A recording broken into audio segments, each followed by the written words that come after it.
नमस्कार, आप देख रहे हैं इलेक्शन डिकोड। मैं हूं मनीष शर्मा। दुनिया के सबसे बड़े चुनाव की तपिश अब राजस्थान पहुंच चुकी है, जहां सियासी सरगर्मियां अब तेजी से बढ़ने लगी हैं। मंगलवार को पीएम मोदी ने चुनावी समर में विजय शंखनाद रैली कर चुनावी तापमान को और बढ़ा दिया। उनसे पहले गृह मंत्री अमित शाह 2 दिन के दौरे पर रहे। राजस्थान में रैलियां की, कोर कमेटियों से बैठक की और इन तमाम रैलियों, भाषणों और बैठकों का एक ही मिशन है और एक ही मकसद है, फिर से 25 सीटें हासिल करना।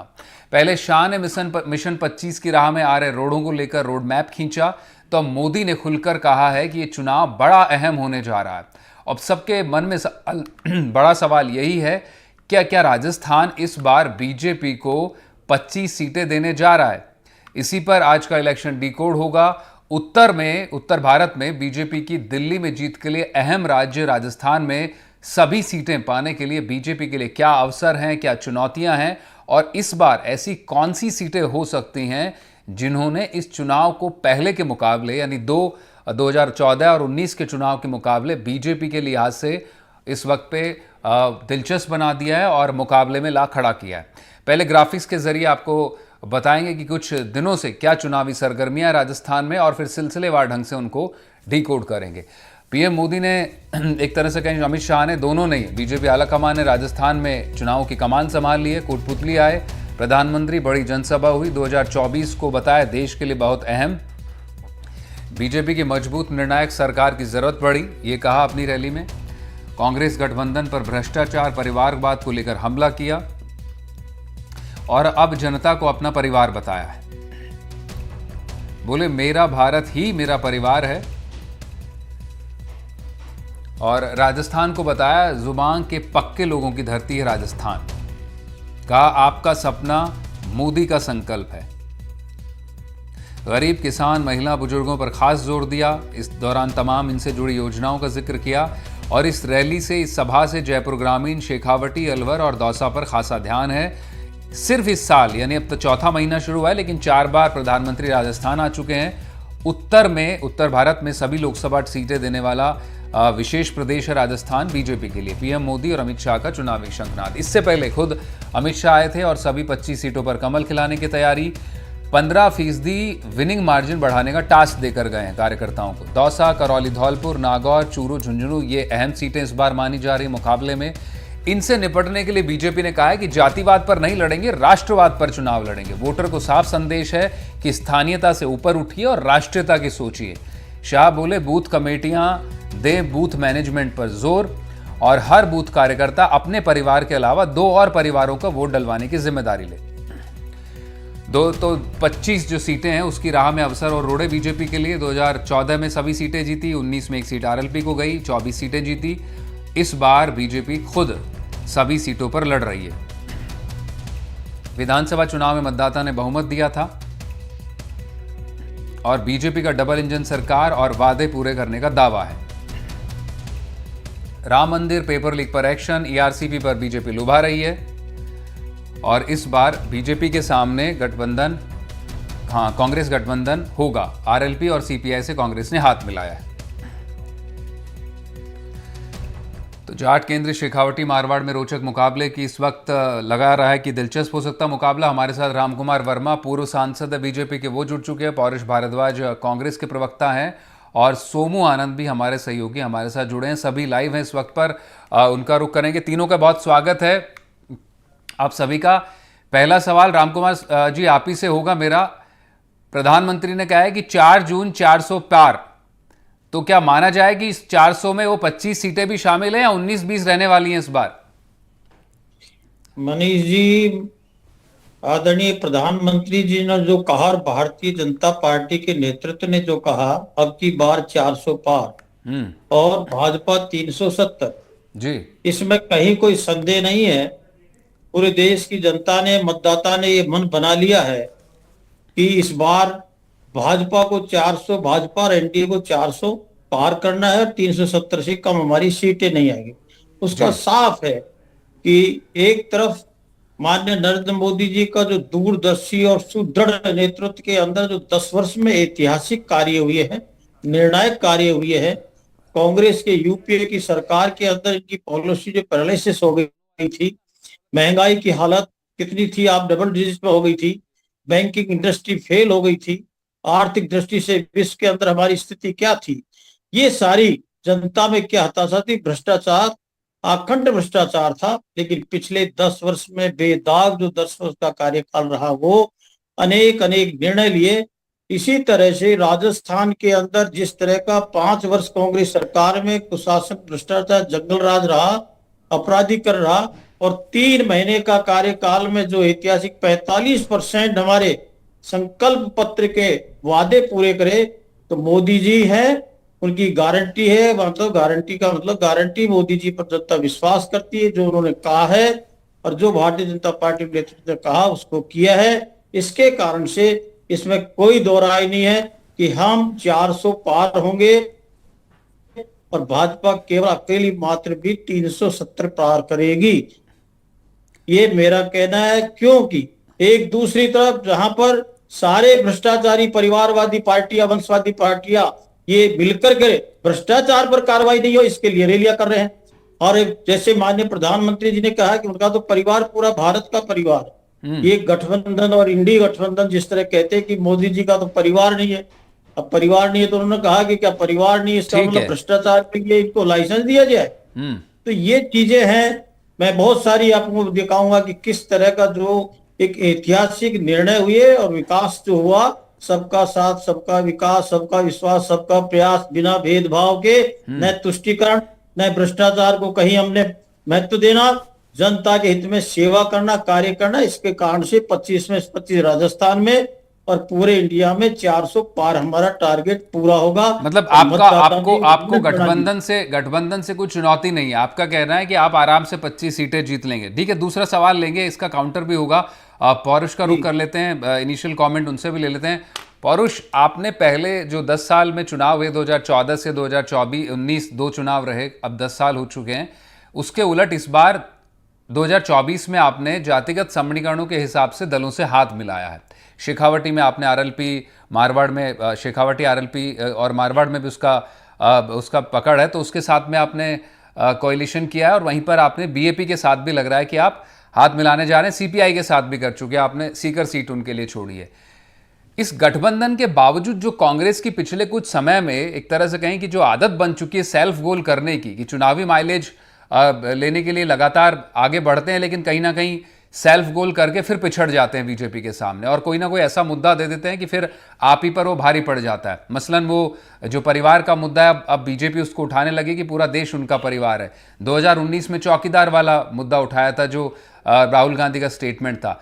तो जो सेल्फ गोल करने के लिए मशहूर हो चुकी है कांग्रेस, अब राजस्थान में भी वही किया। राजसमंद में आपके प्रत्याशी पीछे हट गए, भीलवाड़ा में आपको प्रत्याशी बदलना पड़ा, कोटा में आप बीजेपी से आए कैंडिडेट को टिकट देते हैं, फिर आपके दो नेता कैंडिडेट और आपके नेता शांति धारीवाल वो मंच पर भिड़ जाते हैं। मौका आप खुद देते हैं, गठबंधन आप कर रहे हैं मजबूती के लिए जरूर, लेकिन आपकी कमजोरियां आप खुद उजागर कर देते हैं। कैसे रोकेंगे आप मिशन 25 बीजेपी का? मनीष जी, देखिए, मैं आपकी पूरी बात को एक छोटी सी उसमें एक कोट करना चाहूंगा कि भारतीय जनता पार्टी इस बात को कहती है कि वे कांग्रेस पार्टी परिवारवाद है। प्रधानमंत्री जी ने भी परिवारवाद की बात कही और कल अमित शाह जी ने भी परिवारवाद। नहीं, मैं पहले सवाल का जवाब दे दीजिए पौरुष, फिर बीजेपी पर आप बात कर लीजिएगा जो सवाल मैंने पूछा। देखिए, मैं आपसे इस बात को कहना चाहूंगा कि कांग्रेस पार्टी जो है वो एक लोकतांत्रिक पार्टी है, और जहां पर जनता की जो पसंद होती है उसको समावेश करते हुए, और चूंकि कांग्रेस पार्टी ने एक देश की आजादी की लड़ाई लड़ी है, और चूंकि देश का संविधान जो है वो कांग्रेस पार्टी ने एक कांग्रेस पार्टी के सीनियर नेताओं ने बनाया, और जो उसके बाद में देश के नवनिर्माण में कांग्रेस पार्टी का एक बड़ा योगदान रहा है। इसलिए कांग्रेस पार्टी के लिए पहले देश बचाना और देश का संविधान बचाना प्रथम प्राथमिकता है, और सत्ता जो है वो कांग्रेस के लिए सेकंड प्राथमिकता है। देखिए, मैं आपसे इस बात को कहना चाहूंगा कि आपने इंडिया जो हमारा गठबंधन बना उसमें भी आपने देखा कि राहुल गांधी जी, जब पहली मीटिंग हुई थी, जब राहुल गांधी जी ने कहा कि भाई कांग्रेस पार्टी को इस देश को के ताने बाने को तोड़ने वाली, देश के संवैधानिक संस्थाओं के साथ खिलवाड़ करने वाली, देश को लगातार गर्त में ले जाने वाली भारतीय जनता पार्टी को सत्ता से बाहर रखने के लिए अगर कांग्रेस को कोई बड़ा कंप्रोमाइज करना पड़ता है, सीट बंटवारे हुए यदि पीछे भी हटना पड़ता है, तो कांग्रेस पार्टी जो है वो पीछे नहीं हटेगी, क्योंकि हमारे लिए देश प्रथम है।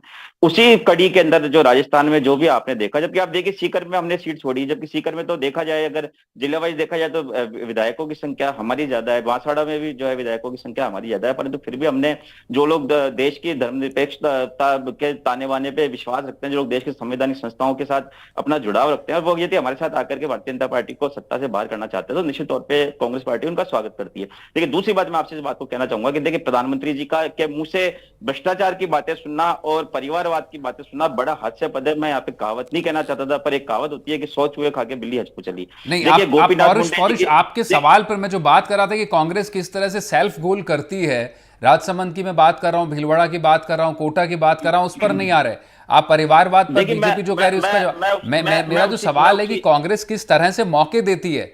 2019 लोकसभा चुनाव को याद कीजिए, आप चौकीदार वाला आपने बयान दिया, फिर अब 2024 में आप आ जाइए, परिवारवाद वाला आपने परिवार के लिए कहा, भ्रष्टाचार के लिए कहा। आपको बड़ा डिफेंसिव होना पड़ता है। कोटा का उदाहरण आपके सामने, कैसे प्रहलाद गुंजल और शांति धारीवाल आमने सामने फिर से बड़े नजर आए। आप मुझ पे सवाल दाग रहे हैं, मेरे सवाल का जवाब तो सुनिए। जब आप परिवारवाद की बात कहते हैं तो मैं यही तो बात कह रहा हूँ। मैं नहीं कह रहा परिवारवाद बीजेपी का आरोप है आप पर, मेरा सवाल कुछ और था। चलती है मनीष जी, निश्चित तौर पे हंसी आती है। क्या गोपीनाथ मुंडे की बेटी पंकजा मुंडे नहीं है? क्या पूनम महाजन जी, प्रमोद महाजन जी की बेटी नहीं है? क्या पंकज सिंह राजनाथ सिंह जी के बेटे नहीं है? क्या दुष्यंत सिंह जी वसुंधरा राजे जी की बेटी नहीं है? क्या राजस्थान में राजसमंद से विधायक दीप्ति माहेश्वरी, किरण माहेश्वरी जी की बेटी नहीं है? क्या राजसमंद भाजपा ने अपने विधायक की पत्नी को टिकट नहीं दिया? और देखिए, प्रधानमंत्री कोई नहीं आता। देखिए इनके परिवारवाद को छोड़ दीजिए आप, इनकी खुद की पार्टी में तो परिवारवाद चल रहा है, जो चल रहा है, जो आरोप हम पे लगाते हैं। हमारे नेताओं की दूसरी तीसरी पीढ़ी को लेकर के भारतीय जनता पार्टी में टिकट दिया जा रहा है। जो माधव सिंधिया जी हमारी कांग्रेस के वरिष्ठ नेता थे, उनके बेटे को ले जाकर के भारतीय जनता पार्टी ने अपनी सरकार में मंत्री बनाया, उनको राज्यसभा का टिकट दिया, पहले बाद में उनको लोकसभा का टिकट दिया। उसके बाद आप देखिए हमारे नाथूराम जी मिर्जा जो बड़े नेता थे, उनकी तीसरी पीढ़ी की जो ज्योति मिर्जा है, वो उनको विधान, ठीक है, सीट वाइज भी आएंगे पौरुष सीट वाइज भी आएंगे मनीष जी, बात पूरी मनीष जी आएंगे दोबारा दूसरे अभी कोई डिबेट खत्म नहीं होने जा रही, मैं आपके पास लौटूंगा। सोमू भी हमारे सहयोगी मौजूद हैं, उनसे भी एक सवाल लेते हैं। पौरुष बोलने का मौका मिला आपको, आवाज जाने दीजिए। भ्रष्टाचार की बात करिए, परिवारवाद, भ्रष्टाचार पर भी बात करेंगे निश्चित रूप से, वो तो बनता ही है। भ्रष्टाचार तो बड़ा मुद्दा, उसी से प्रधानमंत्री ने भी उसी से लेकर अपनी रैली में भी अपने भाषण की शुरुआत में कहा। अब सोमू, अप्रैल शुरू हो चुका है, तेज गर्मी होगी, राजस्थान में बढ़ चुकी है और पॉलिटिकल हीट भी निश्चित रूप से अब बढ़ने लगी है। शाह के 2 दिन का दौरा हुआ, फिर मोदी की बड़ी रैली होती है, यानी वोटर्स और कार्यकर्ताओं को बीजेपी का चुनावी डबल डोज। किन किन सीटों पर काम आएगी बीजेपी की खुराक? निश्चित रूप से देखिए, पहले चरण को लेकर के भारतीय जनता पार्टी खास तैयारियां कर रही हैं और हमने देखा कि इसलिए जो पहले अमित शाह आए यहां पर और उन्होंने कार्यकर्ताओं से बातचीत की और नरेंद्र मोदी की रैली, प्रधानमंत्री की रैली ने काफ़ी कुछ स्पष्ट किया है। उन्होंने अपने संबोधन में भी कहा कि ढूंढार से ही मैंने अपने चुनावी अभियान की 2019 में भी शुरुआत की थी और 2024 में भी ऐसा ही हो रहा है। जाहिर तौर पे जो फर्स्ट फेज है उसमें भारतीय जनता पार्टी अगर विधानसभा चुनाव के आंकड़े देखें तो वहाँ थोड़ी सी कमजोर नजर आती है आम चुनावों के मुकाबले।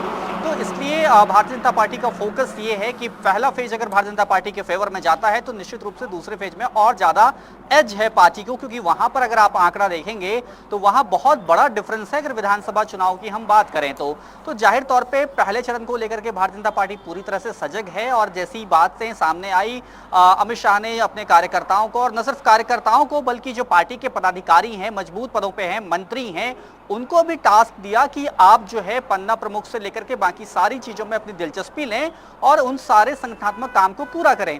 जाहिर तौर पे इसके जरिए भारतीय जनता पार्टी एक बार फिर से इस कोशिश में है कि 25 की 25 सीटें राजस्थान में जिस तरह से 2 बार से उन्हें मिलती रही हैं, 2014 में भारतीय जनता पार्टी को और 19 में एनडीए को, वहां तक पहुंच पाए। और जो प्रधानमंत्री ने अपनी सभा की और सभा में जिस तरह से उन्होंने बातें की, उन्होंने देखिए कई सारी चीजों पर बात की, उन्होंने इंफ्रास्ट्रक्चर डेवलपमेंट पर भी बात की, नया भारत कैसा होगा इसका उन्होंने खाका खींचा और यह तक कहा कि जो तीसरा कार्यकाल होगा भारतीय जनता पार्टी की सरकार का अगर वो जीत कर आते हैं तो वो ऐतिहासिक फैसलों वाला होगा। एक तरह से वोटरों को ये उम्मीद भी दी कि अभी तक जो फैसले लिए गए उससे काफी अलग और महत्वपूर्ण फैसले लिए जाएंगे। तो काफी सारी चीजें बताई और साथ साथ ये बताया कि सोशल सिक्योरिटी के लिए गवर्नमेंट क्या कर रही है। उसके अलावा जिस पेज पे भारतीय जनता पार्टी खेलना पसंद करती है वहां भी प्रधानमंत्री बार बार अपने जो वहाँ पे लोग थे उनको लेकर के गई और एक तरह से संदेश देने की कोशिश की।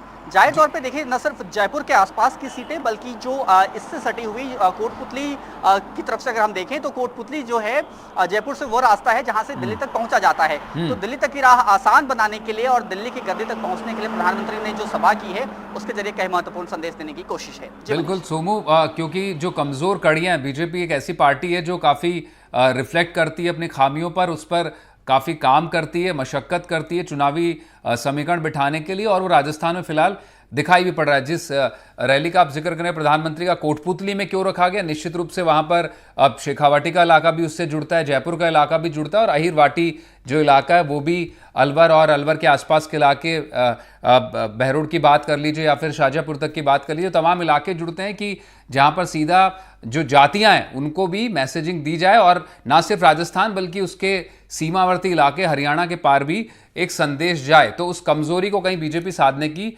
कोशिश कर रही है। राम कुमार जी, आपका रुख करेंगे। बीजेपी अक्सर कहा जाता है कि जिस तरह से एक इलेक्शन मशीनरी की तरह काम करती है, प्रधानमंत्री का एक 4 दौरे हो चुके हैं एक साल के, इसी साल के अंदर चौथा महीना शुरू हुआ और 4 दौरे हो चुके हैं।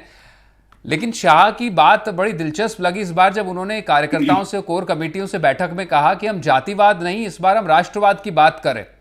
आपको कहीं डर तो है कि जातिगत समीकरण पूरे फिट नहीं हो पाएंगे, क्योंकि शेखावटी और मारवाड़ में आरएलपी साथ में जुड़ गई है कांग्रेस के, अमरा राम जुड़ गए हैं सीपीआई से, फिर रविंद्र भाटी आपको चुनौती दे रहे हैं बाड़मेर से।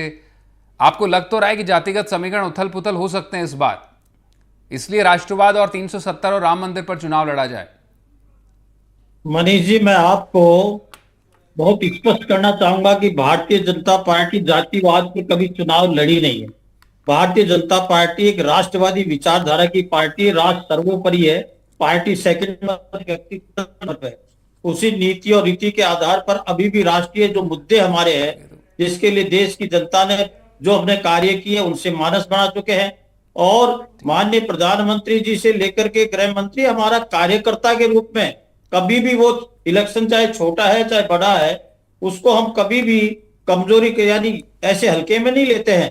कि भारतीय जनता पार्टी अहंकार में नहीं रहती, भारतीय जनता पार्टी धरातल पर कार्य करती है, और उसके रिजल्ट आपने 2014 में देखे, 2019 में देखे, और जो तृतीय काल प्रधानमंत्री जी का रहा है ऐतिहासिक इसलिए कि उसमें आने वाले समय में भारत का नक्शा जो दुनिया में आज भारत की पहचान बनी है उनसे कहीं अधिक होगी। मैं पौरू जी बता रहे थे कि संविधान की मर्यादाओं की जो धज्जियां इनकी कांग्रेस यूपीए सरकार ने जो उठाई भूल गए। 1975 के अंदर इन्होंने क्या, इलाहाबाद हाईकोर्ट का डिसीजन था, इमरजेंसी का लागू किया। संविधान की बात करने वालों ने संविधान के प्रस्तावना तक को चेंज कर दिया गया, और किस तरह से लोगों को जेलों के अंदर ठूस दिया गया। ये कांग्रेस पार्टी का इतिहास रहा है। लोकतंत्र इनके अंदर पार्टी में भी नहीं है, और ये नए लोकतंत्र चाहते हैं। और मैं संविधान की बात करते हैं, इनके पास में मुद्दे नहीं है। ये जनता को भटकाने के लिए संविधान खतरे में है। बहुत सारे गरीब वर्गों के लिए, जो गरीब और वंचित और जो समाज है उनके लिखेगा आरक्षण समाप्त होगा।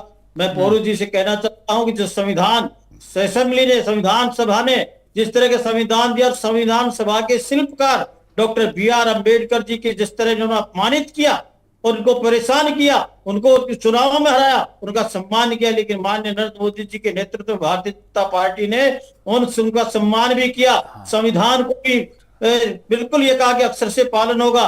और आपको मैं बताऊं मनीष जी, 2010 के अंदर एक प्रधानमंत्री जो उस समय मुख्यमंत्री थे गुजरात के, उसको संविधान को लेकर के और हाथी पर सवारी निकाल के उसको नमन करते हुए किया। संविधान की रक्षा करना, अक्षर से पालन करना, ये कांग्रेस की तरफ भटकाने वाली बात समझ से परे है। ये बात रामकुमार वर्मा जी, आप क्योंकि एक वरिष्ठ नेता हैं, आप भी इस बात को समझते हैं।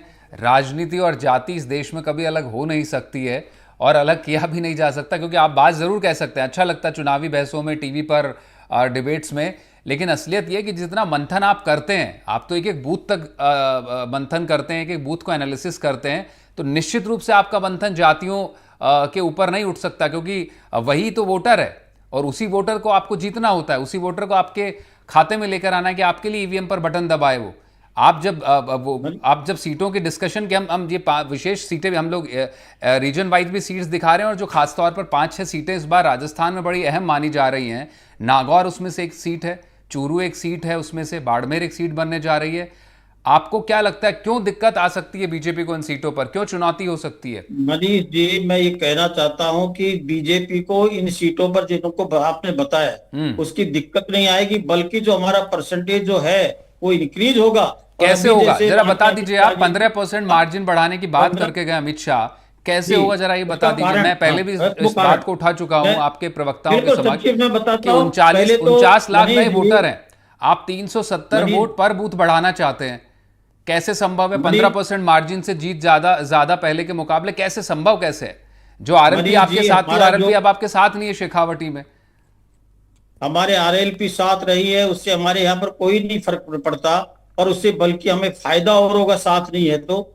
और सीपीआई वामपंथी दलों का जो स्थिति है, मैं ये कहना चाहता हूँ कि हमारा परसेंटेज इसलिए बढ़ेगा, हमारे जाति का नहीं है, हमारा युवा कल्याण, महिला कल्याण, किसान कल्याण और गरीब कल्याण, उन मुद्दों पर हमने काम किया है, रिजल्ट दिए। और किसान और कैसे बढ़ेगा, हमारा संगठनात्मक ढांचा, पन्ना प्रमुख तक हमारी व्यवस्थाएं हैं, उसके अंदर जो काम होता है उसके निश्चित है कि हमारे कार्यकर्ता इतना जुझारू है, वो देश के लिए समर्पित है, जनता के लिए कार्य करता है, वो ठीक है व्यक्ति के लिए कार्य नहीं करता।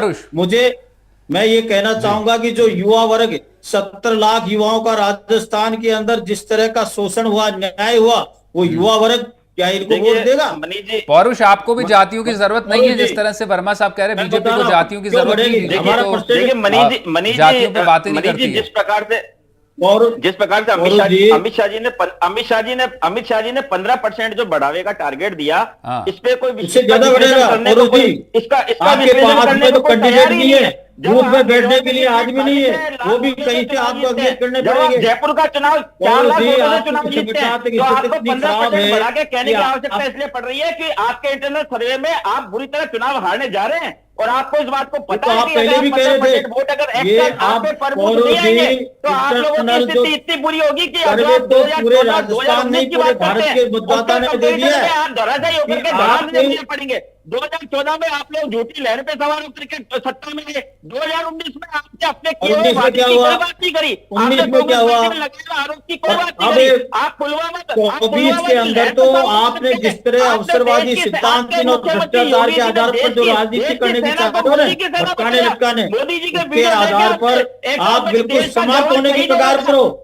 मैं ये दावे से कह रहा हूँ। की जांच करने की बजाय, उसके चेहरे सामने, देश के सामने लाने की बजाय मोदी जी ये आप जातिवाद पुष्टिकरण आपके नियत में, जिसने आपको खत्म कर दिया है। शर्म की बात है मोदी जी को। आपको पौरुष जी, हमने 12 करोड़ के करीब घोटाले किसी जाति विशेष के लिए नहीं दिए, उन गरीब लोगों के दिए, उसमें हर जाति आया है। कैसी मैडम बना है, देखिए किसानों के लिए किसान सम्मान निधि किसी जाति में नहीं दिया, वो किसान की जाति है। महिलाओं के लिए जो शौचालय इज्जत घर दिए, जो गैस के चूल्हे दिए, आयुष्मान भारत के 55 करोड़ लोगों को लाभ दिया, वो जातिवाद नहीं है, वो हर व्यक्ति हर लीग के। तो पौरुष जी, जातिवाद का जहर आपने जो घोला है, मुझे ये बताओ पौरुष जी, आपने 60 वर्ष के शासन में भारत के अंदर कभी सामाजिक समरसता समानता के लिए कोई एक गांव का उदाहरण बता सकते हो क्या आप? कंपनियों से चंदा, ठीक है, पौरुष पौरुष जी, आपने इकोनॉमी को कितने स्थान छोड़ा? पौरुष, मेरा सवाल आपसे वही था कि बीजेपी तो कह रही है उस पर जातियों की, वो जातियों के हिसाब से नहीं पड़ रही है चक्कर में। अगर आपने आरोप लगाए, अगर आपके आरोपों में जरा भी सच्चाई होती तो आप मुझे जवाब देने का अवसर आरोप देते। नहीं, हम आप तो बीच में वास्तविक बोल रहे हैं। भ्रष्टाचार नहीं हुआ। पता है आपको ये चीज, अभी आपको 65 पता है कि लोग आपके अंदर बोल लीक में रहे गए, हैं। आपको पता है पेपर लीक बाकी नहीं बोल हुआ रहे हैं। क्या? ठीक है, आपके आखिरी सवाल, आखिरी सवाल, आखिरी सवाल। अब प्रधानमंत्री समय ने बहुत खत्म, पौरुष जी, समय समाप्त होने वाला है। रामकुमार जी, रामकुमार जी, समय बहुत समाप्त होने वाला है। बस बहुत कम समय है। मैं, मेरा सवाल आखिरी में आप दोनों से एक ही होगा। वास्तविकता करो, जिससे कि आपका अस्तित्व बचा रहे। इस परिवारवाद से, रामकुमार जी थोड़े वरिष्ठ हैं, आप और सुन झूठ लीजिए। बोलने से संविधान में खतरे में न आरक्षण है, मजबूत किया आरक्षण को, SC ST OBC नहीं, सामान्य वर्ग को भी आरक्षण दिया। 370 राम मंदिर के लिए आप काल्पनिक है, तो जो राम तन मन और उसके अंदर फंसा हुआ पूरे सर, एक हिंदुस्तान आखिरी में, सवाल तो इसको सुन लीजिए आप रामकुमार जी। काल्पनिक है। रामकुमार जी, आखिरी सवाल मेरा आपसे ये है, जरा संक्षिप्त में जवाब चाहिए।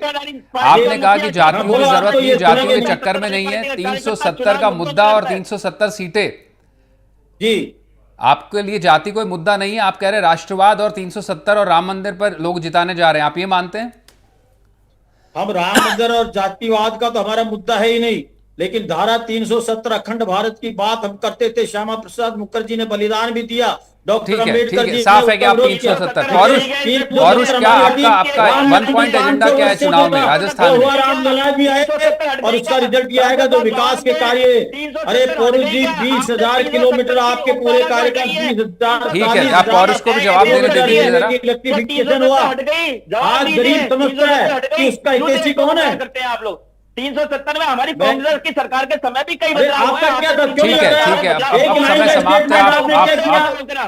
आप देश की जनता बेहतर होता आप एक एक करके जवाब देते, दर्शकों को समझ आता कि आप किस बात पे, किस मुद्दे पे आपकी क्या राय है, लेकिन वही जो दलगत राजनीति बाहर दिखाई पड़ती है वही आप टीवी पर जारी रखना चाहते हैं। अब राम कुमार जी, समय समाप्त हो चुका है, बहुत शुक्रिया आप दोनों जुड़े हमारे साथ, दोनों का बहुत शुक्रिया। तो चुनाव डिकोड में फिलहाल इतना ही, बाकी तमाम खबरों के लिए आप बने रहें NDTV राजस्थान के साथ। नमस्कार।